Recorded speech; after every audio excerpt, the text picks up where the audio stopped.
Okay, we're gonna do a pop quiz. How heavy should goalies lift in the off season? A lot. Goalies need to be the strongest player on the team. B, not much at all because it will ruin their mobility. C, I'm not really sure.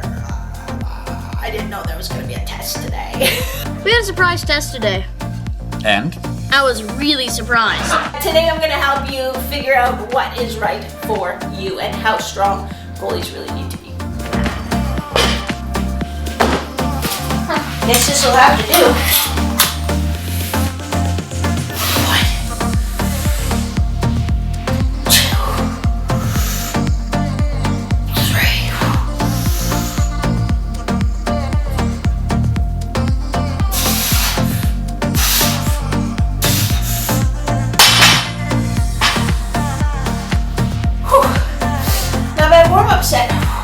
When I first start working with a goalie, they'll often tell me that their goal for the off season is to get as strong as possible. But does being as strong as possible really translate directly onto the ice? What is the purpose of our strength training? Why do we want to be strong? How is that going to help us stop more pucks? How strong do you actually need to be to stop the puck? That's the question we're going to answer today. So why do we even do strength training? When I design a workout and I include strength training in your program, why? What is the purpose? There should always be a purpose, not just like, because this is what we do, we're going to try and get as strong as possible. When I design a workout, my number one mission is to help keep you on the ice, and that means building strong, healthy, durable joints. I can do that using specific types of strength training. Other reason I include strength training is because improving your strength, your force production capacity is the easiest ways for me to make you more explosive and therefore potentially faster on the ice. I give you strength training to help build strength at length and to build outer range strength so that you have strength when you are reaching and your legs are rapidly, or your muscles are rapidly being stretched. You have strength and control there, which improves your performance and reduces your risk of injury. I give you outer range strength so that when you are in an extended position, if you have to then push or contract from that extended position, you can still generate considerable speed and power. So if those are our goals, does squat, bench, deadlift, leg press take us to the promised land? To put it nicely, no, not really. But some of those exercises have their place in your training program. Not leg press, my friends. No. At the right time. So we will squat at the right time in your off-season program. If you're like, well, what is the right time? When should I do it? You might want to think about joining my group training program. The details are in the description. That way you can just follow a proven plan and I'll help you along the way. But we will front squat, we will trap bar deadlift, sometimes we bench as a nice little treat. And if you want a full video on why I haven't included back squats in any program I've designed probably in the last 15 years, same goes for straight bar deadlift, let me know in the comments below and I would be happy to oblige. And if you love back squats and straight bar deadlifts, you don't need to rage at me in the comments, it's okay. We can like different things, but if you want me to explain from an anatomy, exercise program design perspective why I don't use them, then let's talk. I think front squat and trap bar deadlift have a place in your off-season training, sort of the earlier part of your off-season training, for teaching good movement patterns, reinforcing good movement patterns. A more knee-dominant pattern with the squat, a more hip-dominant pattern with the deadlift, teaching some sort of hip-spine dissociation where you have to keep a neutral spine while doing movements at your hip joint. I think they have great benefits. But once you have built a good foundation of strength, then I progress the goalies I work with onto more functional types of exercises that are going to deliver dividends on the ice. If you look at a power lifter, what a power lifter looks like, it's not exactly the physique that screams, I stop a lot of pucks out there. So, not really what we're going for. So how strong do you think a goalie needs to be? Drop a comment below. Let me know why you think a goalie needs or doesn't need strength training. Some strength coaches will say, well, you should be able to squat, bench, deadlift like a certain percentage of your body weight. And that's great. I think it's a good guideline, but what if it's going to take you all 4 months of your off season to get to that load? You know, if we're trying to get you to squat, 1.5 to 2 times your body weight, are we going to spend all summer just to try and hit that number? So I want you to execute the pattern perfectly. Make as much gain as you can in the 1 or 2 phases where we are including those specific lifts. If you're a higher level goalie who's squatting, 1.5 times their body weight, or they're at the point where you're trap bar deadlifting 1.5, 2 times your body weight, I'm going to probably pull you off that exercise and start looking for ways to build more functional strength. In my opinion, you are strong enough. And when I see a goalie getting around 250 for their front squat, 300 plus pounds for their trap bar deadlift, then I start thinking about transitioning to other progressions. If you're a younger goalie who's just starting out and we need to really fill that strength envelope, then we'll keep trying to make as much progress as we can during that phase before progressing to more functional progressions.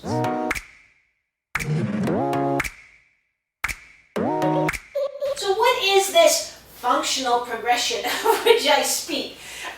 It's really simple. So, for example, if we're doing front squat and we've come to the end of the phase or you're getting to a point where you're strong enough, we might transition to a dumbbell or a barbell or a weight vest plus dumbbells, reverse lunge into a balance. So it's a little bit more, there's more balance required. You're using one leg at a time, so automatically there's stability that's required. You don't necessarily feel that. You might feel like, oh, well, actually I lose my balance when I get to the top sometimes, but that's sort of teaching your body to dynamically control under load what's going on at your hips, your knees, your ankles, your torso. From there, we might move into just a single leg squat to tap. So maybe with a bench or a box behind us, holding dumbbells, or again, maybe a weight vest and dumbbells, and then getting that nice range of motion into a single leg squat, where you really have to use your muscles to dynamically control what's going on at the hip. If your knee's falling in, it's not a knee weakness issue, it's a hip control issue. So as a strength coach, it's really nice too, because you can't hide with these exercises.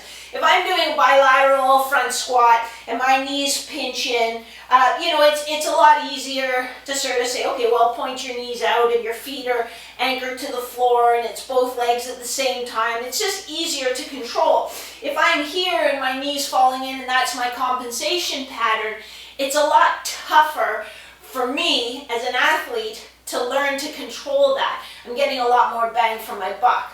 You will have to reduce the load, relatively speaking. Mike Boyle does some great stuff with single leg squats, and he sort of introduced me to the idea that if I'm doing single leg squats as I get heavier loads, when I add the 2 legs together, so if I do 70 pounds with my right leg, 70 pounds with my left leg, that would be equivalent to doing an 140 pound front squat. Well, maybe this athlete typically only does 120 pounds on the front squat. So he talks about the bilateral deficit, and that when you do single leg squats, sometimes you're actually per leg moving more load. But sometimes people get hung up because it feels like, oh, well, I was using so much weight and now I have to go to a lighter load. And you will initially for sure, but again, the benefit is those smaller muscles, those deeper muscles, the muscles that help stabilize you doing a single leg squat are the similar muscles that help stabilize you when you're on the ice, or when you're, in your butterfly or doing your T-push, or those kinds of things. So when we're on the ice, it isn't really, usually, if you're training and doing the right kinds of training, it typically isn't that you're too weak in the big muscles. It's that you're too weak and not smart enough in the smaller muscles. So what would be a good functional progression for trap bar deadlift? I really like just doing a single leg deadlift, and this is tricky. So this is where I really like using the trap bar or the landmine to teach that hip hinge pattern, because deadlift isn't just a squat with a different bar or a squat, starting at the bottom. It's a different pattern. It's a hip hinge pattern. So it won't look the same, as our single leg squat does. It will be that hip hinge. So my hips are going to sit back. My torso will come forward, but I'm not reaching with my torso. So watch that you don't sort of get here and then reach with your hands. It has to all come from that hip gliding backwards. Functional progression for bench press, I like a push-up with an IsoHold. So coming down, coming up, stabilizing with one hand. So if you come down, come up, and then keep everything nice and stable, hand to opposite shoulder. With control, up, hand to opposite shoulder. So we're getting torso stabilization, hip stabilization, shoulder stabilization, but still building good upper body strength. If your goalie coach ever wants you to be taller in your hips, I also really like a nice tall kneeling cable or bungee press, because it just helps reinforce that idea of staying tall in your hips. And the band is kind of trying to pull you back a little bit, so you have to use your quadriceps and your glutes to kind of help stay nice and tall over those hips. And you can add a lot of load. You're going to be limited by what your torso or your hips can stabilize, which really is the same limiting factors you run into on the ice. It's like you never make a save because oh, my arms weren't strong enough, so that's another nice functional progression from a general bench press. And this concept doesn't just relate to hockey goalies. You know that I built my career training athletes from all different sports in the early days. I actually still train the reigning Olympic gold medalist in decathlon. And I can tell you, he doesn't squat anywhere near 300 pounds. The risks outweigh the rewards. He needs to be, yes, very strong, very explosive, powerful. So we find different ways to do that translate better for him onto the track. So please don't misunderstand. I'm not saying you don't have to be strong. I'm not saying you shouldn't lift heavy. There are times in the off season and at times in the in season where you should be lifting heavy, when you need to be building your strength envelope. But then we're always looking for ways that are going to help you on the ice. How can we build that strength in a way you need it specifically as a goalie? And in my books, that doesn't mean just, let's just see how strong you can get, on the deadlift or on your bench or on your squat. That type of strength doesn't translate onto the ice. And you guys tell me it all the time too. I know it, but then when you come to me, you tell me, because you say, last summer I worked so hard, I worked my butt off, I was in the gym every day, I was so stronger than I've ever been. And when I went on the ice, I think maybe I felt a bit different. Whereas if you're doing the right training, it should be like, oh my God, it should be like, I just went from driving, a Toyota Tercel to a Formula One race car. It's crazy. My body's so powerful and explosive. It's like I almost don't know how to control it right now.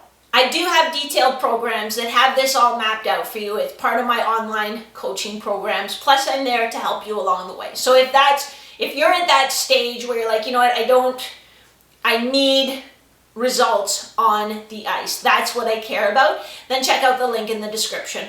So does that make sense for you? Can you appreciate how You need to be strong, but not powerlifter strong. And in those big lifts, strong enough is strong enough. And then we want to move along these functional progressions that I laid out for you. And I know some of you, leave a comment below if it's you, have been that player who's worked their tail off in the gym and hasn't seen the results on the ice. One guy even said, I forget what he said, I felt like a block of wood out there. You know, he felt like he just couldn't move at all. You can be strong and keep your mobility, but you have to do it in the right way. Now is when I ask you to like this video. I know some of you are going to hate it and give it thumbs down because you love squatting and you love the bench and you're mad at me right now. That's okay. I still love you. For the rest of you, I would really appreciate a like. For those of you who love your barbell exercises, I love them too. I actually made a video showing you a bunch of kind of different ways that you can use the barbell to build goalie strength, so we'll link it here. Don't forget to comment below if you want me to do a detailed video on why we don't back squat or straight bar deadlift anymore. I'd be happy to share my ideas and opinions on that with you. And that's all I got for you this week. I'm working on a new video for you next week that is the best core exercises that you can do at home. So make sure you tune in next week for that one. If you are subscribed, hit the bell and you'll know about it before anyone else. Otherwise, I will catch you next week. Same bad time, same bad channel.